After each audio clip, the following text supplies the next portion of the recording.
ជំរាបសួរថ្ងៃនេះនាងខ្ញុំមាននៅស៊ុបត្រីពិសេសល្អសម្រាប់សុខភាពមកជូនបងប្អូនណា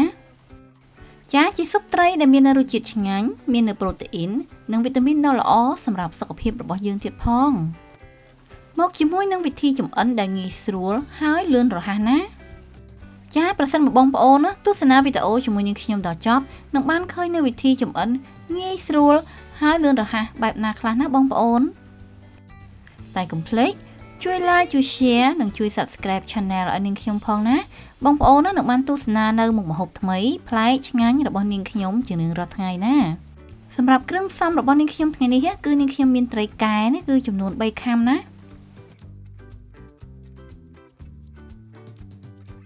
មាននៅបង្គាចំនួនកន្លះគីឡូក្រាមចាហើយនាងខ្ញុំមាននៅផ្សិតសម្រាប់ធ្វើជាបន្លែណា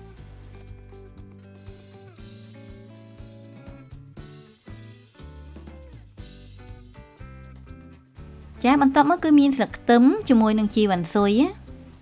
សម្រាប់គ្រឿងផ្សំផ្សេងទៀតនេះខ្ញុំមានដូចជាជីឆាយតៅហ៊ូពងមាន់ចាខ្ទឹមសនិងម្ទេសមាននៅម្រេចម៉ដ្ឋស្ករសអំបិលខ្នុរអំបិលចាទឹកស៊ីអ៊ីវជាមួយនឹងទឹកត្រីចុងក្រោយគឺមាននៅខ្ញីណាបងប្អូនជាដំបូងគឺនាងខ្ញុំត្រូវយកជីឆាយនេះមកត្រាំទឹកបន្តិចណាបងប្អូនដើម្បីឲ្យជ្រុះនៅកម្ទេចកម្ទីដីអស់ណា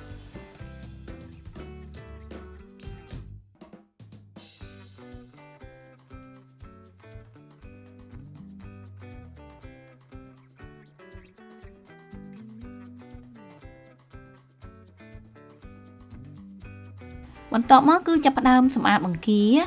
ហេតុផលដែលគួរទទួលទានបង្គាគឺសម្បូរទៅដោយប្រូតេអ៊ីនជួយកសាងសាច់ដុំអូហ្ហ្គែនស្បែកនិងអរម៉ូនចាមូលហេតុនេះហើយដែលអ្នកគួរទទួលទានអាហារដែលមាននៅជាតិប្រូតេអ៊ីនខ្ពស់ណា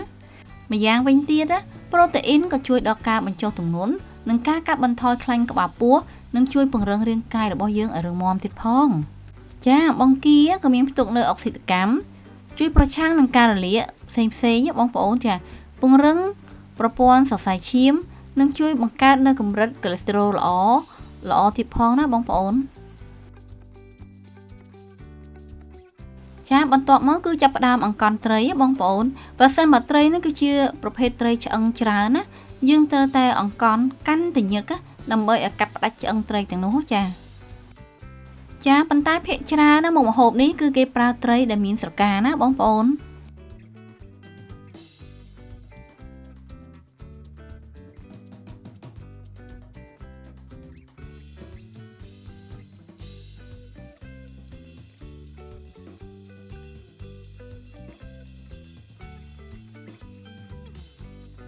ចាបន្ទាប់មកគឺដាក់អំបិលបន្តិចជាមួយនឹងម្រេចបន្តិចបងប្អូនដើម្បីប្រឡាក់សាច់ត្រីរបស់យើងហ្នឹងឲ្យរឹងសាច់ល្អនិងឲ្យមានជាតិចាត្រីដែលយើងប្រឡាក់អំបិលហើយនេះគឺយើងទុកប្រហែលជា5នាទីសិនចាដើម្បីឲ្យចូលជាតិជាមួយសាច់ត្រីហើយទើបយើងយកទៅចៀនណាបងប្អូន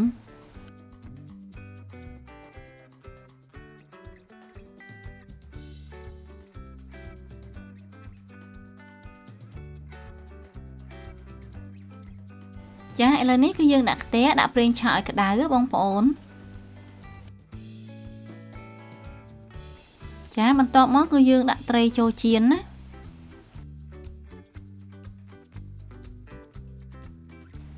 ចាសម្រាប់ត្រីនេះដែរគឺយើងមិនចាំបាច់ឲ្យចៀនឲ្យក្រៀមពេកទេណាបងប្អូន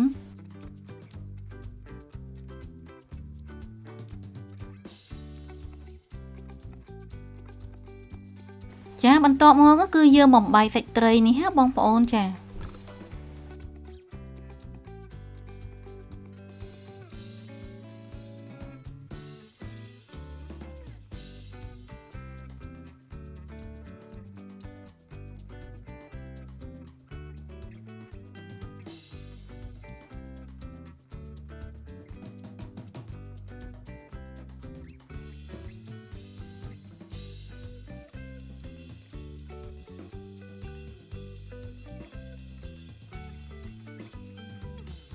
បន្ទាប់មកគឺយើងដាក់ដាំទឹក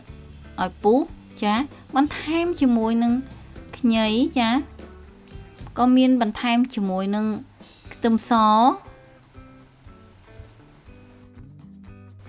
ចាបន្ថែមជាមួយនឹងស្លឹកខ្ទឹមជាមួយនឹងគល់វ៉ាន់ស៊ុយចាសម្រាប់ត្រីចៀនអំបញ្ញមិញនេះគឺយើងដាក់ចូលទាំងអស់ណាបងប្អូន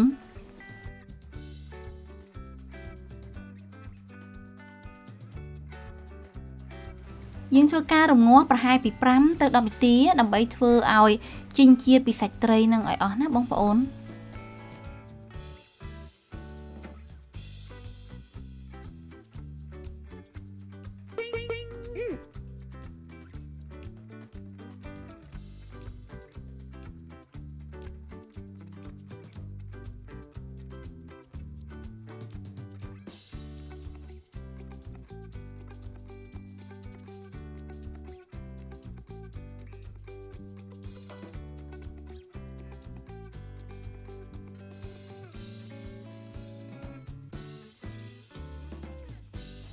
ចាបងប្អូនដើម្បីចម្រោះយកទឹកស៊ុប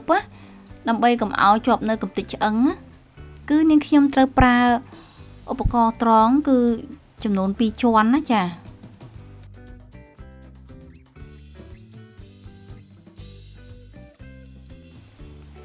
បន្ទាប់មកគឺយកទឹកដែលបានស្ងោរត្រីនេះមកចាក់ចម្រោះយកទឹកបងប្អូន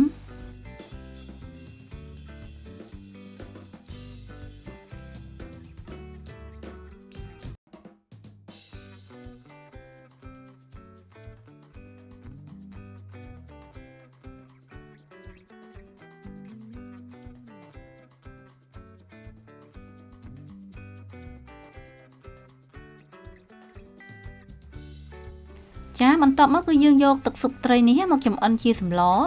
ចាដែលដាក់ដាំទឹកស៊ុបហ្នឹងគឺឲ្យពុះណាបងប្អូន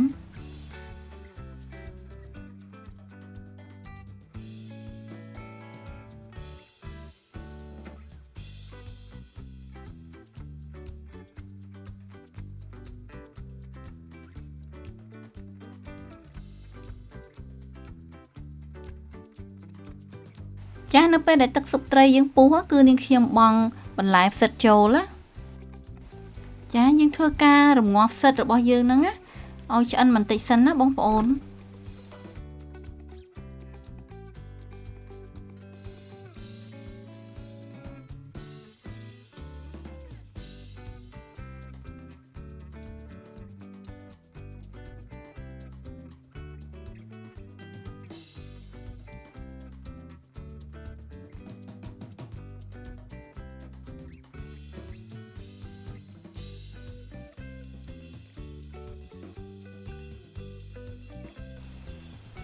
ចាបន្ទាប់ពីផ្សិតរបស់យើងឆ្អិនបន្តិចហើយគឺនាងខ្ញុំបង់តាហ៊ូចូលបន្ថែម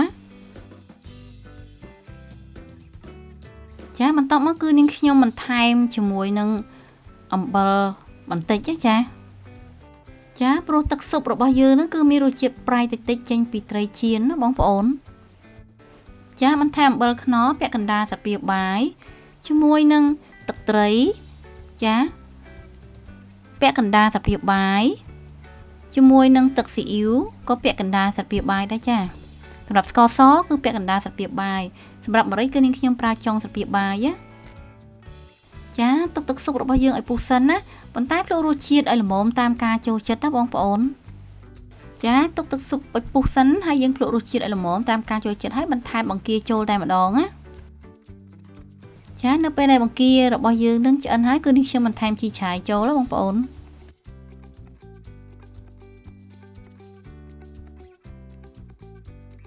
ចាបន្ថែមជាមួយនឹងស្លឹកវ៉ាន់ស៊ុយជាមួយនឹងស្លឹកខ្ទឹមចុងក្រោយបងប្អូនក៏នាងខ្ញុំបន្ថែមជាមួយនឹងខ្ទឹមលីងចាដើម្បីឲ្យសម្លរបស់យើងហ្នឹងណាគឺឈ្ងុយឆ្ងាញ់មែនតើណាចាឥឡូវនេះស៊ុបត្រីរបស់នាងខ្ញុំគឺឆ្អិនហើយក្លិនឈ្ងុយមែនតើណាបងប្អូនចាសូមអញ្ជើញបងប្អូនណាមកញ៉ាំស៊ុបក្តៅជាមួយនាងខ្ញុំទាំងអស់គ្នាណាបងប្អូនណាអាចសាកល្បងចម្អិនញ៉ាំបានណានាងខ្ញុំធានាថារសជាតិណាគឺឆ្ងាញ់ចាហើយថែមទាំងមានកម្លាំងនិងថាមពលទៀតផងនៅពេលដែលយើងបានញ៉ាំណាចាប្រសិនបើបងប្អូនមានចម្ងល់អ្វីអាចខមមិននៅខាងក្រោមវីដេអូរបស់នាងខ្ញុំបានណាបើសិនបើពេញចិត្តនៅវីដេអូរបស់នាងខ្ញុំកុំភ្លេចណាជួយ like ជួយ share និងជួយ subscribe channel ឲ្យនាងខ្ញុំផងណាបងប្អូននឹងបានជួបជាមួយនឹងអាដាជួបជាមួយនឹងរបបអាហារនិងចំណេះដឹងផ្នែកសុខភាពទៀតផង ជាចុងក្រោយនាងខ្ញុំក៏សូមអរគុណសម្រាប់ការចំណាយពេលវេលាដ៏មានតម្លៃក្នុងការទស្សនាវីដេអូរបស់នាងខ្ញុំណាជួបគ្នានៅវីដេអូក្រោយៗទៀតណាជម្រាបលាអរគុណ